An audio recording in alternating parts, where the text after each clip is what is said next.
In today's episode, we're talking to an entrepreneur who left Arkansas at the age of 15 to come to California and eventually started multiple businesses, went back to Arkansas, back to California, and he has quite the story to tell. So if you want to hear his entire journey and how he thrived during COVID, well, keep listening. Hi, I'm Brandon Lucero, and you're about to experience the new way to thrive in business, entrepreneurship, and life by leaning into who you are, what you love, and standing up for what you want to create. Get ready, because this is where we go against the grain, say no to outdated society norms, and we say yes to change in order to create a happier, more fulfilled world.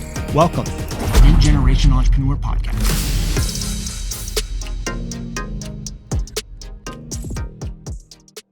Hey everyone, welcome back to another episode of the New Generation Entrepreneur Podcast. Today we have an amazing episode for you.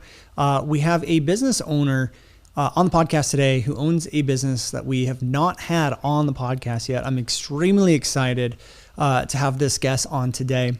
One of the reasons why is because the guest today is the owner of my favorite restaurant in Newbury Park. Not even Newbury Park, probably ever. And it's like less than a mile from my house. So Marcus, welcome to the podcast.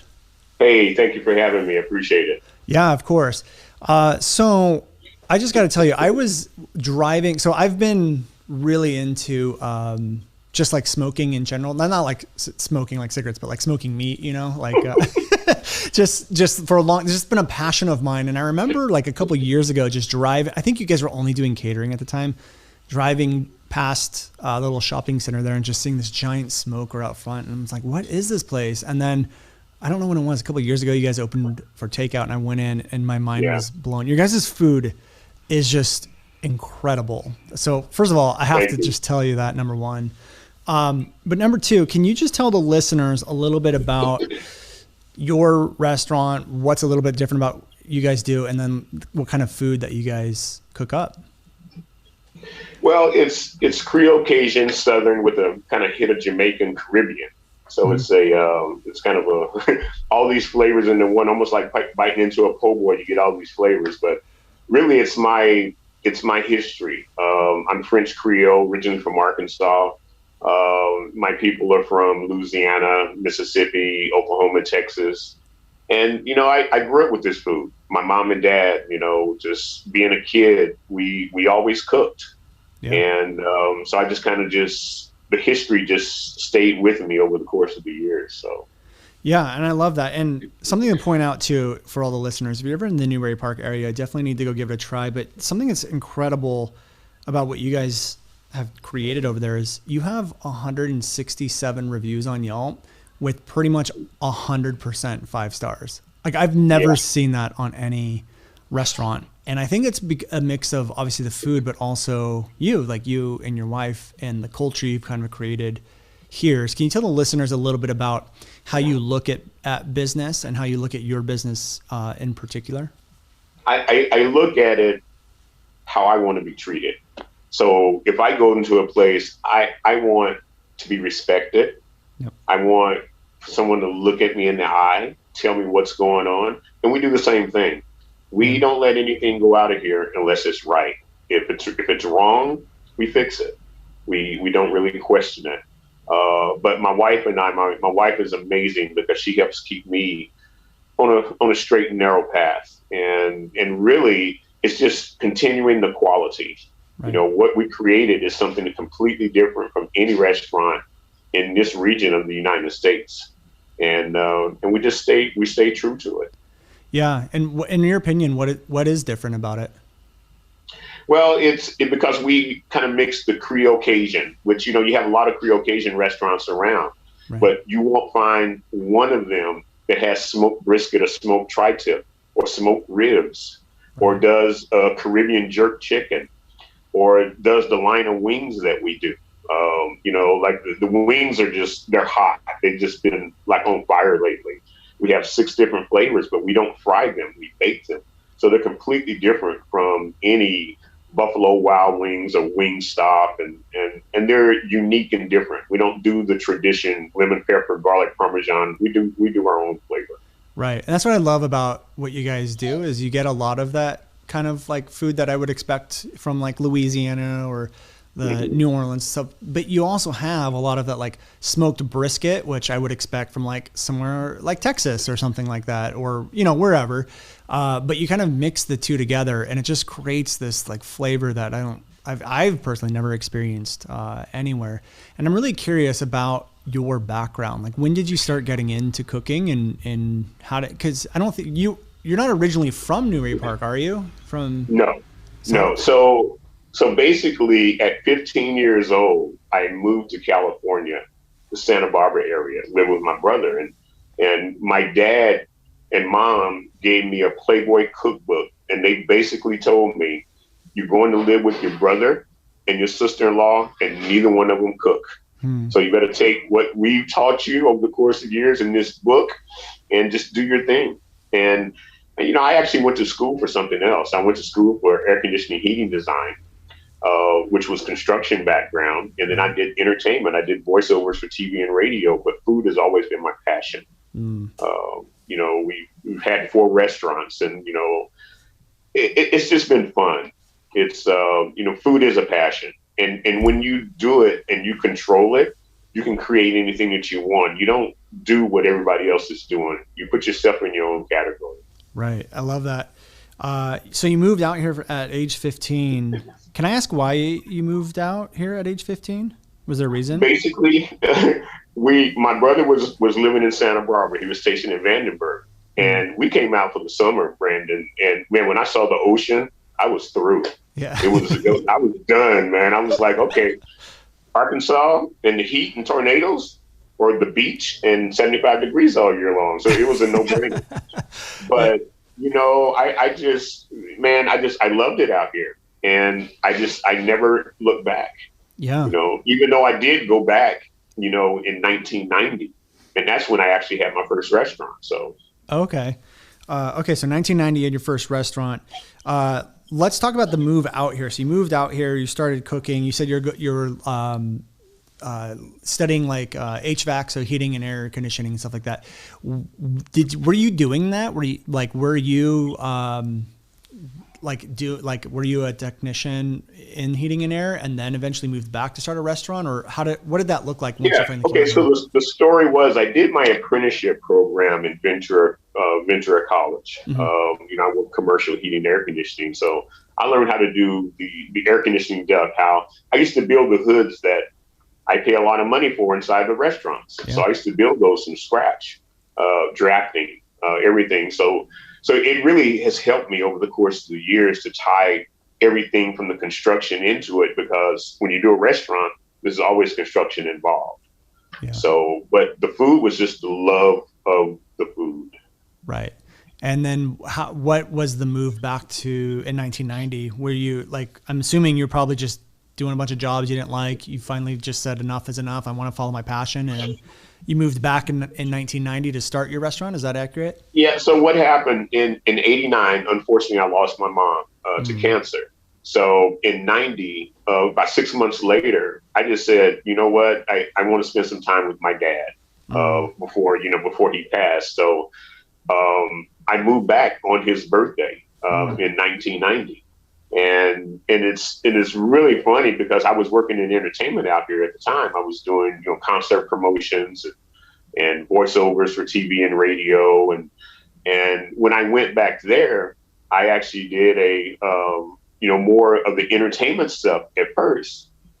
But I started doing backstage food for rock and roll shows. I was tied in with this rock and roll station back there, and they asked me, you know, because they knew that I loved to cook, and they knew that I cooked good, so they asked me to start doing the backstage food for all the rock and roll shows. So man, we did food from Blue Oyster Cult to Kansas to Merle Haggard to, I mean, you can just name them all. Yeah, we did the food for the concerts back there, and from there. I was on the board of directors with the Riverfront Blues Festival because they knew I had an entertainment background. So we used to do the food at the Blues Festival. And that's really what sparked the restaurant, was just the success of that. Wow. I mean, that must have been a fun time. Like, it sounds awesome. It was great, man. Yeah. It was great. I don't regret anything that I've done over the course of the years, because one thing about business, you gotta let your passion drive you. Right. You can't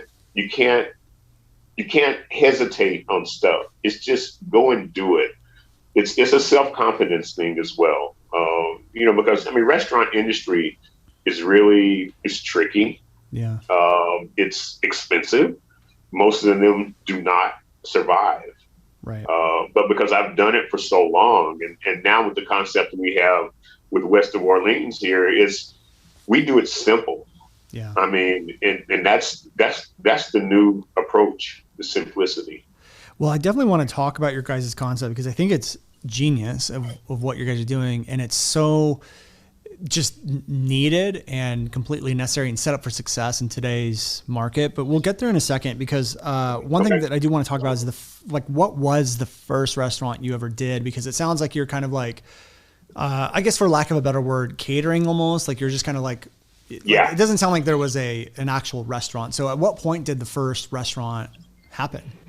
It's okay. So I was on the board of directors of the Riverfront Blues Festival. We're doing, backstage food. So I was also a DJ. I did a jazz radio show on a rock and roll station back there in a 90% country and western market. Wow. I did a jazz radio show on Sunday mornings called Jazz in the Groove.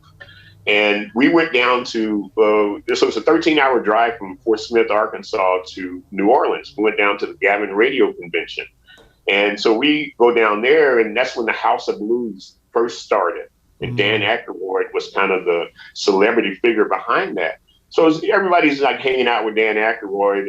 And so I see this guy sitting over in the corner, and I was like, I'm checking him out. So I started talking to him, and he was actually the investor behind the House of Blues. Oh, and I told him I had this concept that I wanted to do, and just started talking to him, and he really gave me the confidence. So that 13-hour ride back to Arkansas to be on the radio at 8 o'clock in the morning on a Sunday, I came up with the name Jazzy Blues because I did jazz on the radio, and I was tied in with the Blues Festival.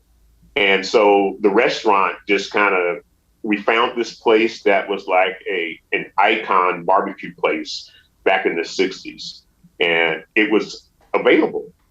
And my rent was $300 a month. Oh man! So I said, okay, this is cool. I can make this work.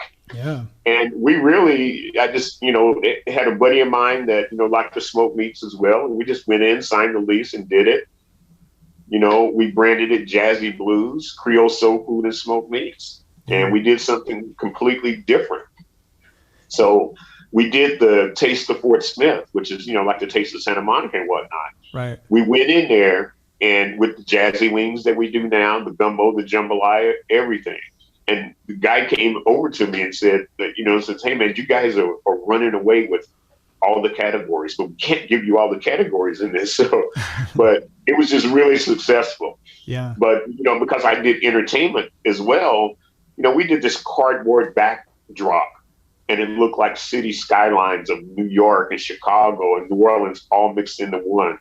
Had a little pumpkin painted in blue, had a little saxophone and a hat on it. It was just cool. We just did the whole thing. It was like that was the LA part that took me back and kind of fused everything together. So Jazzy Blues was the first restaurant. It was actually in 1995. Okay.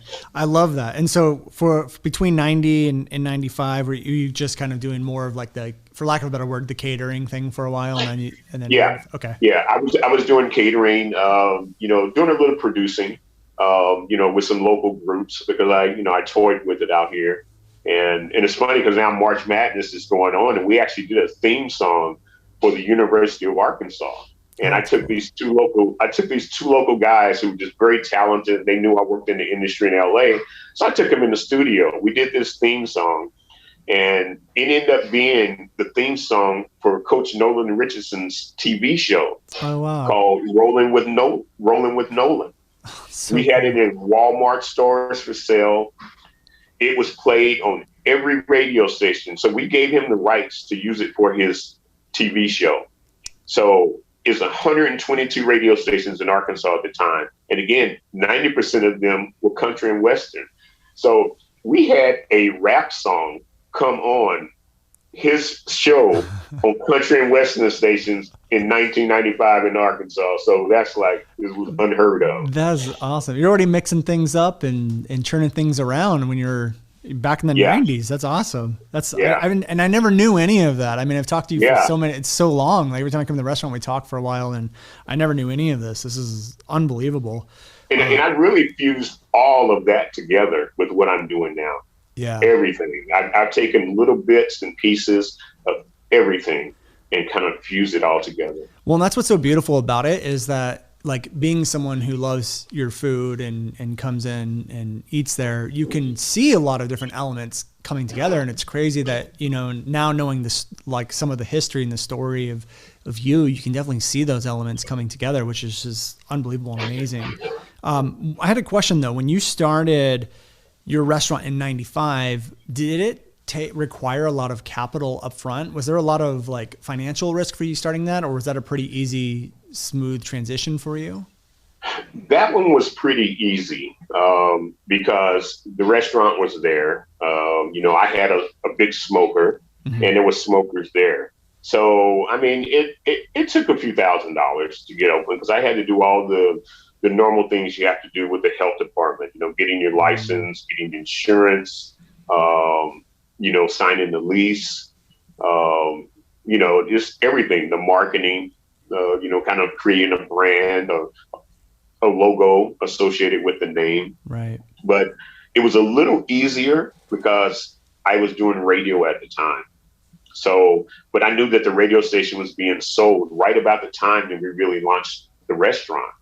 So I had to take advantage of it for a couple of months. And what I do and what I suggest to everybody is, like, you have an idea like that, man, start it here and build it up to the time where you get ready to launch.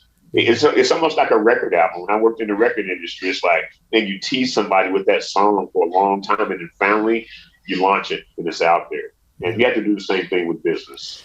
It's so true. And so many people don't get that. So many people try to go so big, so soon, and they invest all this money, and then they just open the doors, and it was like, you've done nothing. Like, you just did nothing but spend money.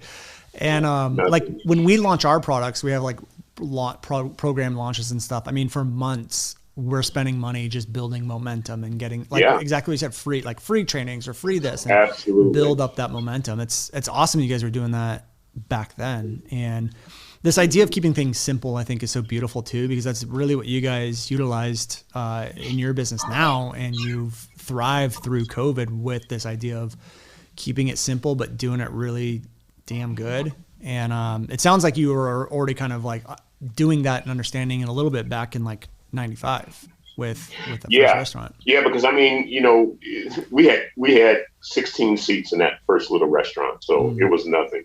Right. But it worked.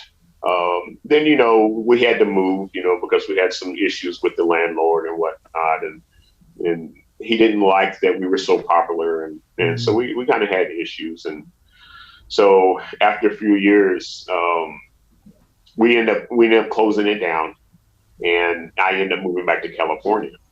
So and what year was this? I moved back in 2000.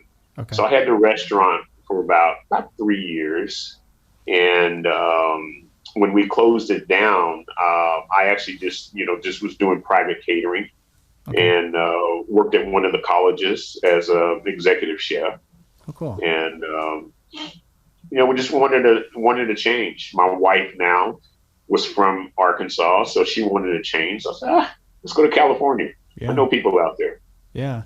And then when you moved out here, what did you do? Did you guys start another restaurant?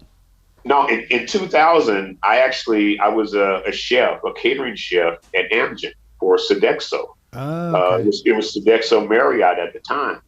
And so being with Sodexo, I got to go in there, and I was in catering. So these guys were like, you know, it's 3 restaurants, 3,000 people on campus, but they saw my talent, so they kind of let me run with what I do. Right. And so I was there for a year.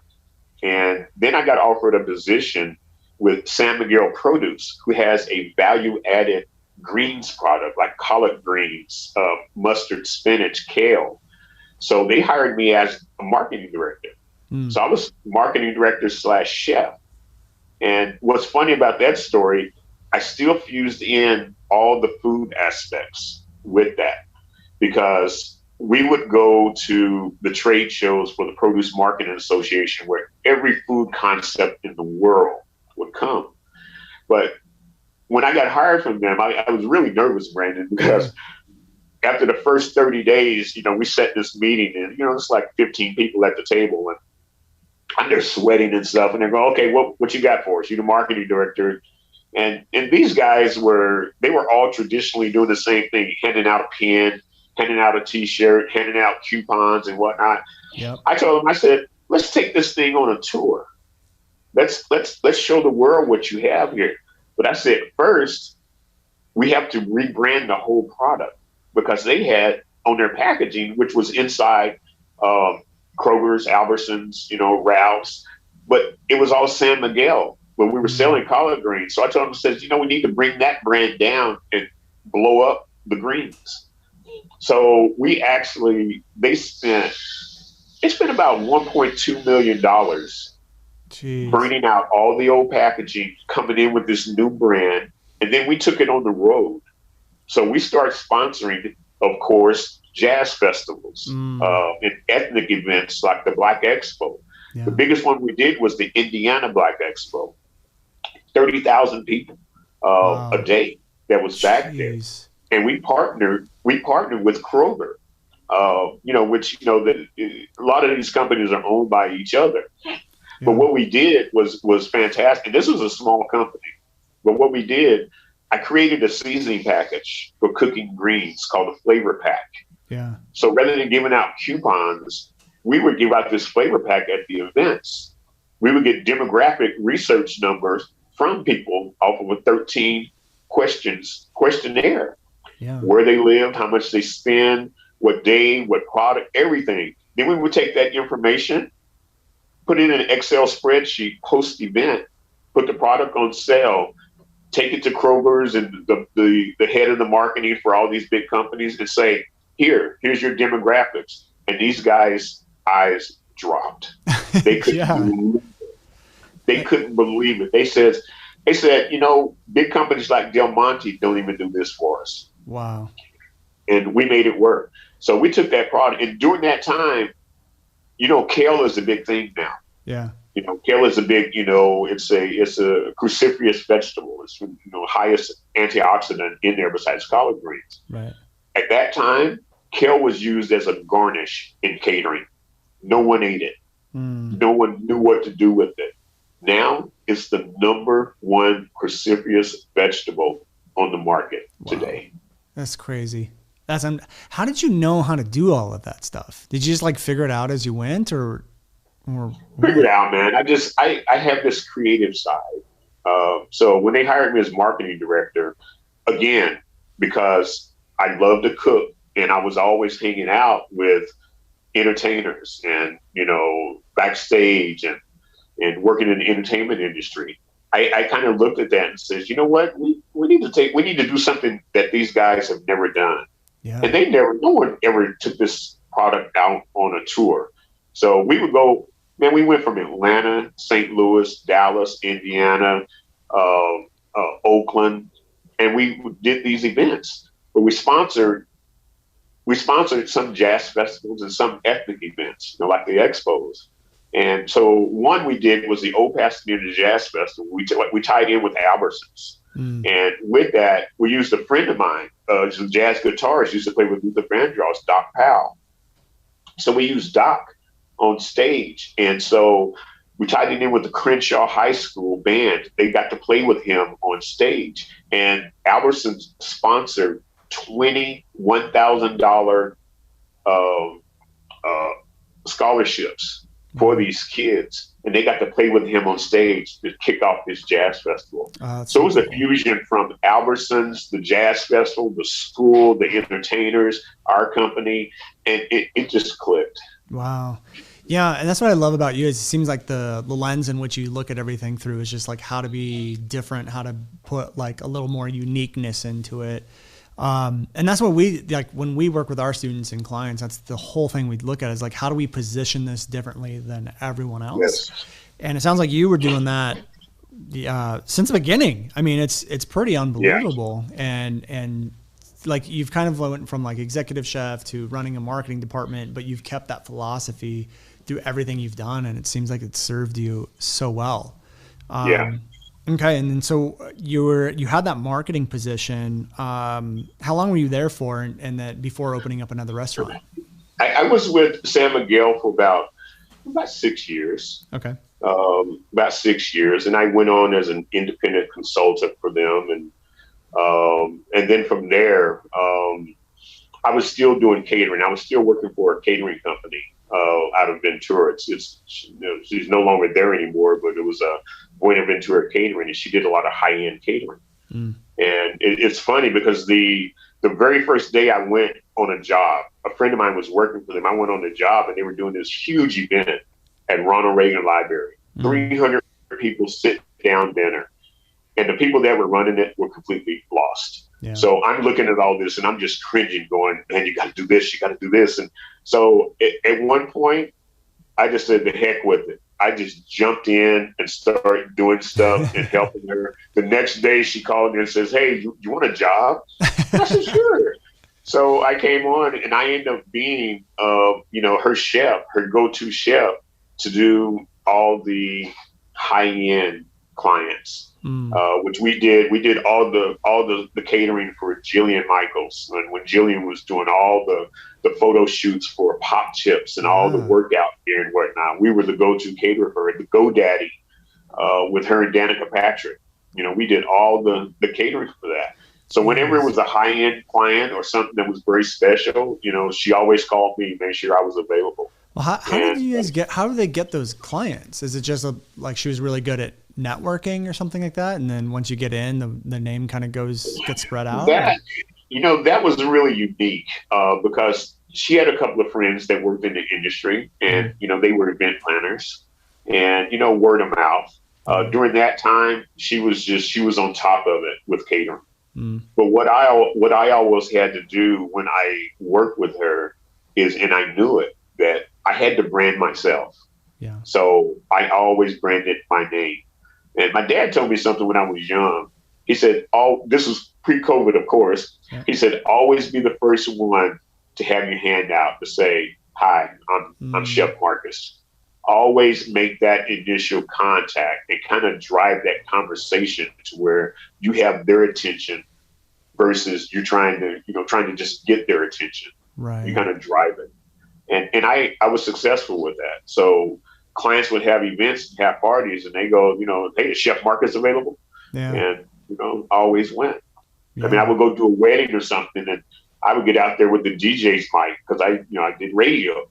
And so I would get the DJ's mic and I would sit down and I would make everybody go silent and before the event. And I would sit down and I would introduce the food. Everything. So you have their attention, and when you're like naming the food and whatnot, people are drooling before they even have a chance to eat. So they're saying like, man, this is great. Yeah, it's like marketing. Like you're marketing the food and creating demand. What it was. Yeah, you're creating demand before they even. Again, that's another concept we talk about is like before you guys ever pitch anything, you should be creating. Like people should want it before they even know it's for sale. Like absolutely, and you're doing that with food and no matter where you're going. I love that. So, okay, great. So you're working at this lady's catering place, and then I'm assuming eventually you kind of went off on your own, or what happened? What happened? During that same time, I was still working with San Miguel. So when I went on as a contractor with them, after our contract dissolved, I moved out to the Lancaster area. Because the housing was affordable out there, so we went out there. We bought a house, and I was doing stuff for.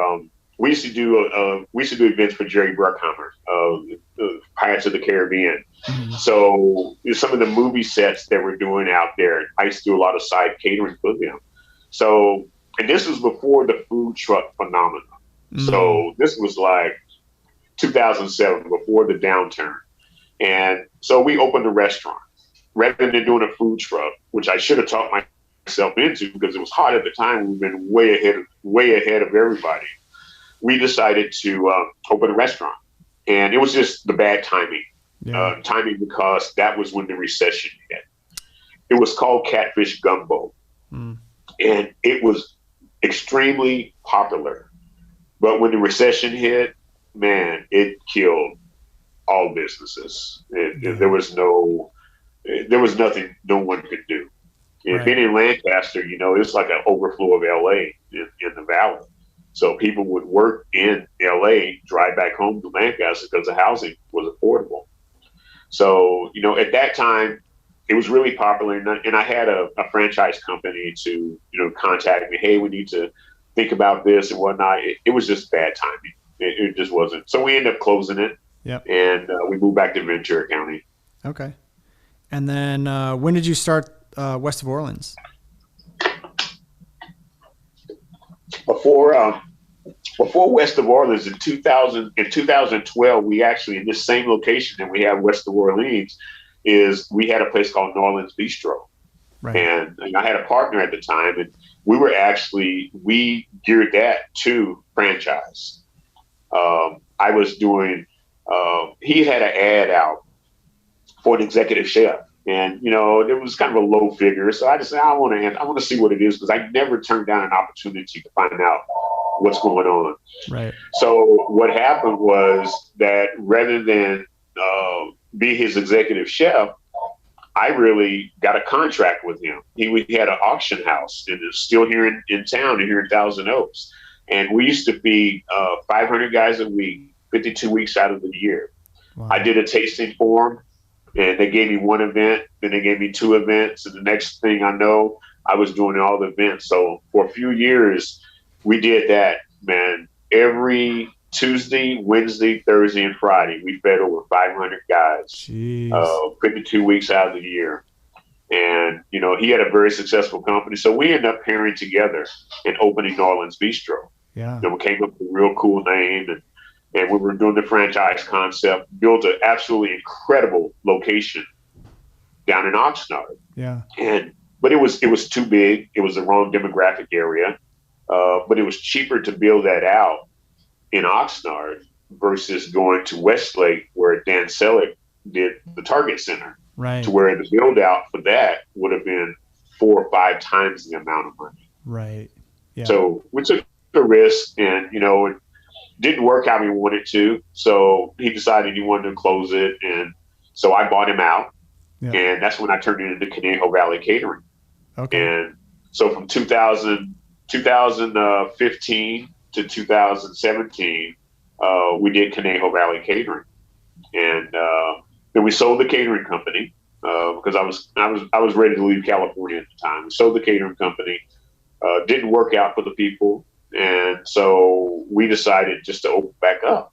Yeah. So when I brought it to my sons and my wife, they were in, but they weren't in. But it says, look, as long as we do it simple, right? 4 days a week, simple.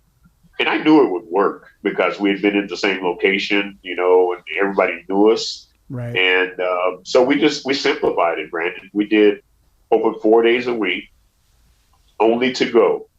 Yep. We had 2 tables outside, and I didn't want the hustle and bustle of a lot of employees and whatnot. Yeah. Because what makes a business successful is when you keep your costs at bay. So many people don't get that. Like everyone focuses on the revenue, and it's like you can make $10 million a year, but if you're spending 11 million, you're losing. And it could be a business that's making $300,000 a year and have more profit than you because they're watching their cost. And I think that's so smart. Going back to the catering company, so you sold the catering company to someone and it didn't work out for the person. Why do you think it didn't work out for them? Well, I don't think she was ready. Yeah. They were tied in with some entertainment things, and their objective was to actually use the catering company to do food at their own event and get a beer and wine license, which it would have been absolutely phenomenal. Yeah. If I was a promoter during that time and I would have did that, and it would have just been fantastic, because that was the key. Rather than letting other vendors go in there, is you control a certain percentage of that. It had those guaranteed sales mixed in with everything else. It was a win-win. Right. But they just didn't they didn't have the same outlook. Yeah. And it didn't work for them. The place, was mainly not open rather than open. Right. And so we looked at it, and there was still a financial obligation that they had. Right. They kind of walked away. So rather than just losing out on the whole thing, we said, you know what? Let's just take everything back and rebrand and open up.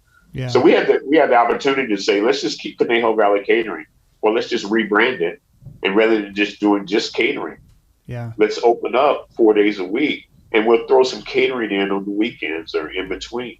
Right. And of course, because a lot of people knew me in the area, it was automatic. Yeah.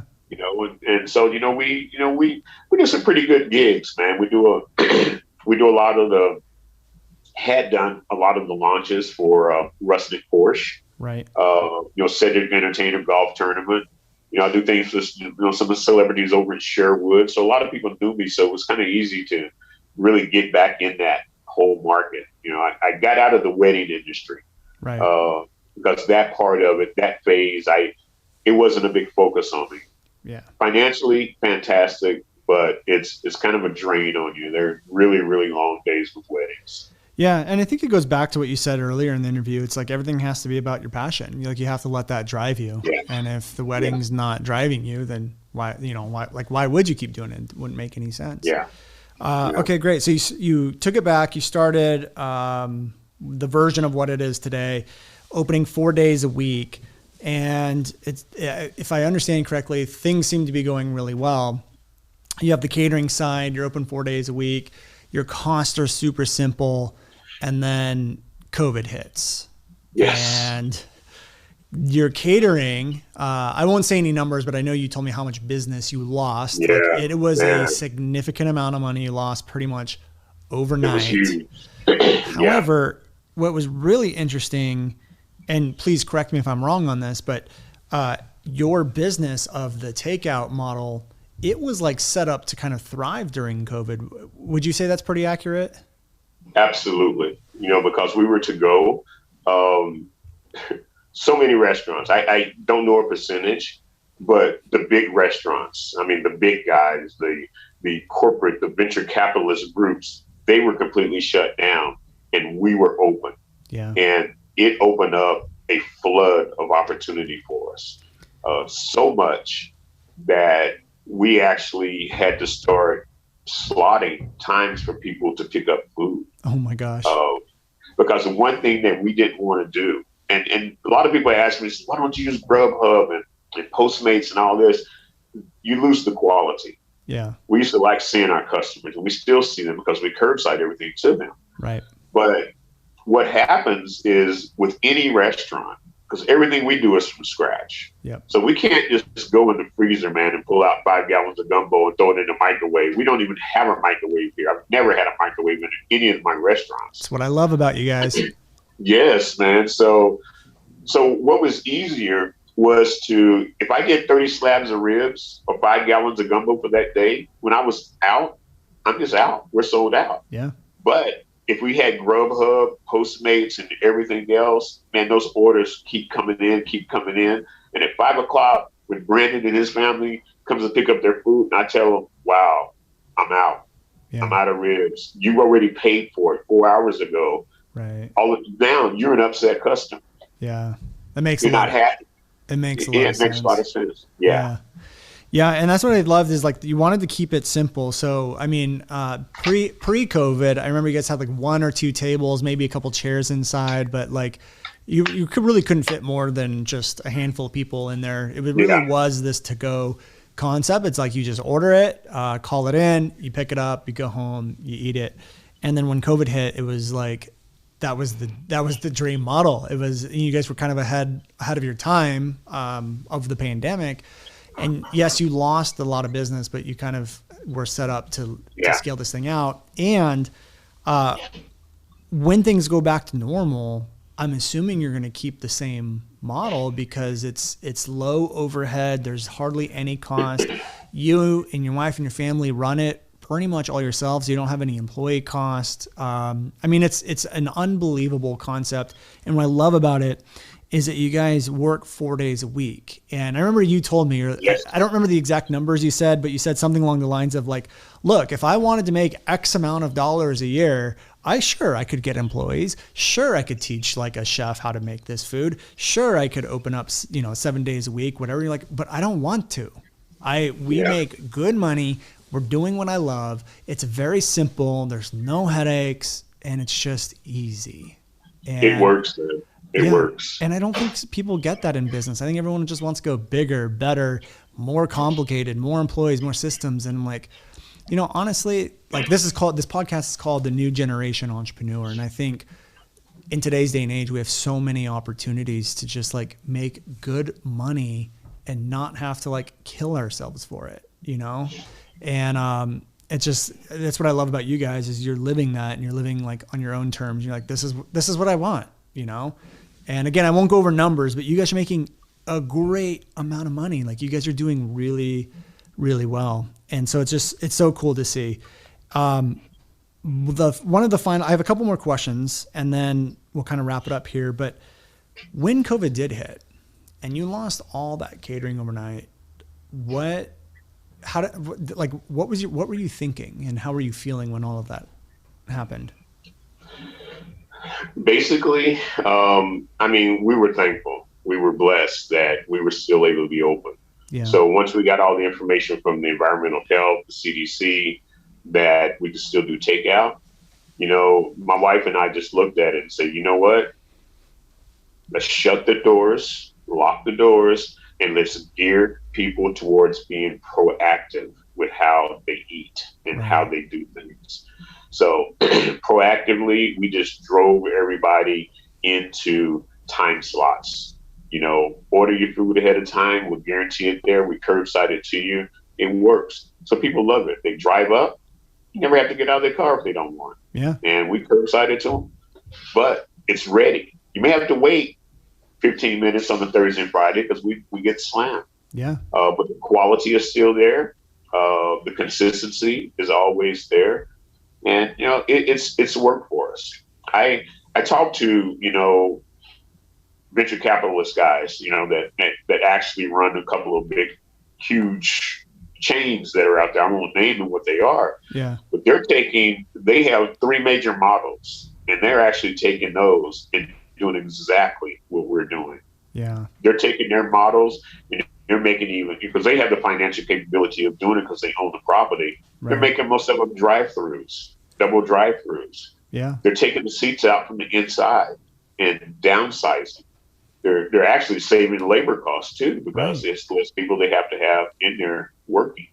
And, because people aren't going to feel as comfortable for a while going back into a big restaurant. Well, I think even when things do open back up and people are comfortable, I think people are getting used to having food brought to the house or just quick takeout. And I think before even COVID, there's just been a trend in people valuing their time more than they ever have before. And so I think that trend will continue. And to be honest with you, I would be surprised to see a lot of even just fast food restaurants offering dine-in stuff unless there was a purpose for dine. Like unless you're going to like Mastro's or something where it's like a super nice dinner or whatever. Yeah. And so that would be what my next question is. I'm assuming once things open back up, you guys are probably going to keep the same model, right? Well, yeah, not only are we keeping the same model, we're actually expanding the model, as you know. I don't know, the time to talk about it right now. Yeah, go ahead. Okay. So what we've basically done, Brandon, and as you know, we were looking to sell, and I was going to go back east, and we were going to do a completely different project, with our wings. Yep. And, it's a volatile product. So with the wings, right now, March Madness, wings are astronomically that they're costing us. Yeah. And to do that project, it just didn't pan out. Right. But what we did look at it is that we've created a great model concept. We have 1,000 square feet here. Yep. And what we've done now is we went through it and we trademarked all the names that go with our product. We trademark the name, the slogan, some of the sauces.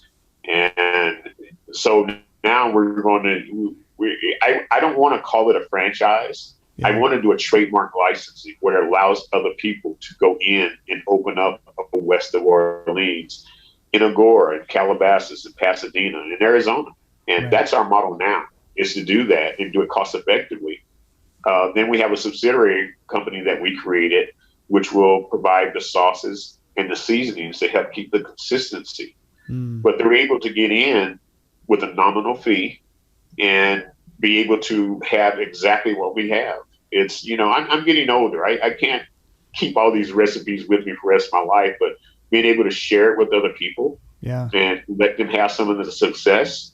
And nationwide, there still isn't a franchisable concept like this on the market. Yeah. Still to this day. It's you have a lot of, one and twosies, but not really a franchisable trademark license type concept. Right. And it's so interesting that you would do it in that manner. And I remember you talking to you about it, like, oh, why wouldn't you do like the franchises? And I'm not sure what the business model is off of the licensing. It's still like a one-time payment thing. But I know with franchises, like the company that you're franchising from, like they eat your profit. Like they will come in and just like, and obviously you're still going to make it work, but it's really hard to grow a business when something is just like literally eating your profits. And so the way you guys have it structured is like someone can come in and start the same, basically west of Orleans, and and I'm assuming there's no franchise fee where to eat your profits, right? It's just kind of like there's a fee. So I mean, we have to go through all the regulations with the FTC. Yep. We have to have disclosure agreements. We have to have operation manuals. Everything that a normal franchise would have. Right. What happens in a franchise is that you have that fee. You have a percentage of your gross every month. Yep. You have marketing, you have advertising, you have this and that. By the time you go through it, man, this 35% is gone. Yeah. And you say, wow, where did it go? Right. And I just don't want to, I don't want to be that kind of model again, because I've always done things so different. Yeah. I'm going to do this different as well. I still have to follow the licensing agreement of the FTC. Right. But I can do it in my own terms. Right. And, I've looked at probably 50 different franchise models and looked at what they do, and they all do the same thing. Yeah. And I just want to do it different. I want to make it affordable for people to be able to do it, and be able to go out there and train them and and help them and survive with what they're doing. Because number one, the concept. I mean, we're in Newbury Park, and the demographic is different. Right. This same concept was in Los Angeles or even San Fernando Valley. We'd probably be doing 6 times the numbers that we do. Oh, here. Easy. Yeah. Yeah. Easy. Yeah. And if anyone wants more information about that, where can they go to check it out, maybe even apply, get information on all that stuff? Well, once we get the FTC licensing and everything, into that, it'll be basically available on our website. Okay. I would have a group, because right now we're going through a lot of the attorneys, all the legal documentation and everything. Right. So it's still going to be a little bit before, but I'm actually kind of course, promoted it a little bit before time because we own it, so I can promote it, and it's just going to be an opportunity for people, man. And my goal is to make sure that they stay consistent like this one is. Yeah. And I think that's the most important part, is to keep that consistency. And, and I, like when you guys were interested in selling, like, you and I've had conversations about possibly buying it and everything like that. And it was really funny when we closed our office down, because of COVID, we just weren't going in there anymore. And so we closed our office down, and some guy came in and was buying some furniture and stuff that we had in the office. And I got talking to him, and he was just like, yeah, I just moved here from, I think he moved from New Orleans. I can't remember. He might have.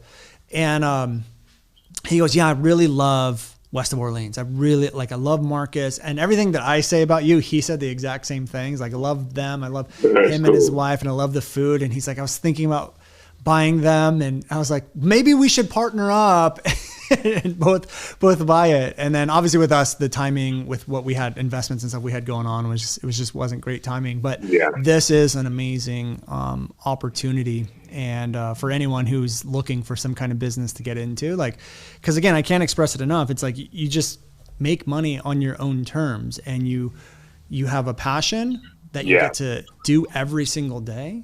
You get to see and meet people and talk to people and put a smile on people's face every single day. I mean, it's a beautiful, beautiful thing. Now, what we're actually going to do with this location in Newberry Park is this is going to be the first license that we're actually going to sell, is this location. Okay. So just like, and it's someone that's buying it, they're buying into a 5 to 10 year license. It's theirs. Yeah.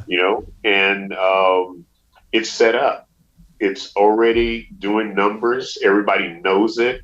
It's such a turnkey opportunity. Yeah. So it's still going to be available, but I'm still going to offer opportunities in other territories. But to protect the territory here, though, I would never put one, in Thousand Oaks, where it interferes with this. We have to stretch the territories out. Okay. So that's interesting. But we are going to license this one. Oh, you are? Okay. I didn't know that. Yes. I thought you were going to keep this one, and you were going to. Not for myself. I'm going to allow. What we're doing right now, we're getting ready to change the model of the storefront. We're getting ready to change the storefront. We've been buying new equipment so that when someone comes in and sees it, it's like, wow.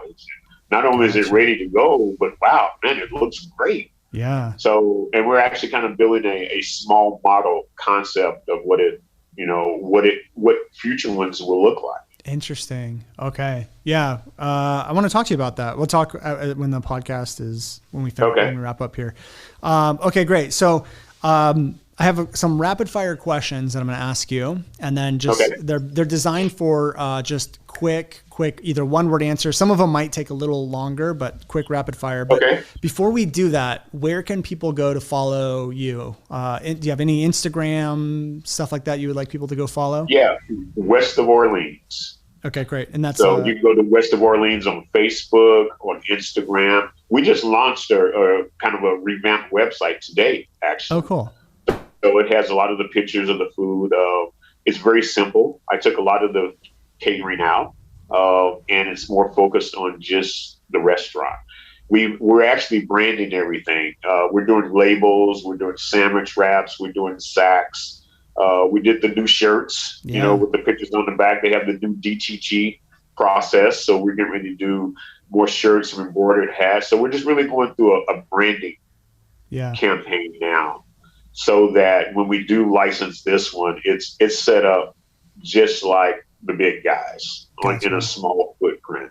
We're just doing it very professional, very cost effective. Because again, we're not trying to get rich on this. Right. It's just we want to give the opportunity for others to be able to be successful like we've been successful. Yeah, and I love that. And by the way, guys, if you're in Southern California, you definitely need to go check them out. Their food is amazing. I mean, you guys have people from all the way from LA and like an hour away coming in just to eat at your restaurant. Every day, except wild. for the weekend when they're upset that I'm not open. I know. I was one of those people when you guys first opened. I saw it and I'm like, oh, we can go there and eat. And I went on a Saturday and you guys were closed. I was like, dang it. Yeah. Okay, great. You ready for those rapid fire questions? Yeah, let's do it. All right. Do you want your kids to be entrepreneurs? Yes. Okay. And then do you think they're going to be entrepreneurs? Absolutely. I love it. Okay. Are they going to take over the business or are they going to do something on their own? No, they're going to do something on their own. Okay, cool. My son's a photographer. Okay. Gotcha. And so, yeah.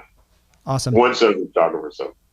Cool. Okay. And then when it comes to business decisions, do you make those decisions with your head or your heart? Really both. Both. Yeah. I think smart. Both. It has to be both. And then should entrepreneurship be taught in schools? And if so, why? Absolutely. Because it's successful that way. Yeah. And then where are you going to be in 5 years? A lake house somewhere to where I can relax a little bit, just travel and help people open up spots. I love that. And then when you are stressed or angry, how long does it take you to usually get over it inside of the business? Minutes. Minutes, yeah. Minutes. It's interesting. When I talk to a lot of successful entrepreneurs, they all say the same thing. It's like they're very aware to not let emotions control a lot of the stuff inside of the business. So it doesn't surprise me. Yeah. Okay. And then life is stressful enough without it. It's so true. 100%. Last question is, what would you say is the biggest thing you've learned and utilized in growing a successful business? Being honest. Yeah. Being consistent. Giving people exactly what you say you're going to give them. Yeah. If that food looks like this on my Instagram, of course, sandwiches are going to be squashed up, but man, it's going to look like that. But consistency. And I think also it's going to taste the way it looks as well. Because sometimes these places will have amazing things and then it tastes like crap. But you guys, like, it looks good and it tastes good. Awesome. Marcus, thank you so much for taking the time to be on the podcast with us. I really appreciate it. And love your guys' restaurant. And I love you guys. Like, it's so fun every time I come into the restaurant and get an opportunity to talk with you guys. So yeah, we miss seeing a lot of the locals. I mean, we see a lot of them, but a lot, still are starting to come back now. So yeah, makes a lot of sense. Okay, so thank you so much, Marcus. And for everyone who has not joined our Facebook group yet, please make sure you head over to the New Generation Entrepreneur Facebook group.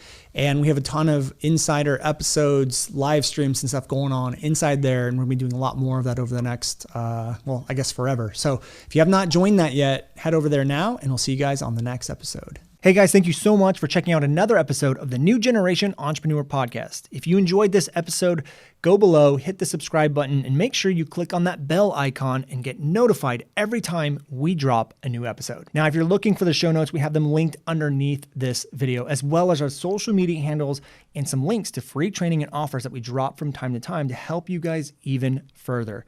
So go check those out if you're interested, and thank you so much for tuning in to the New Generation Entrepreneur Podcast.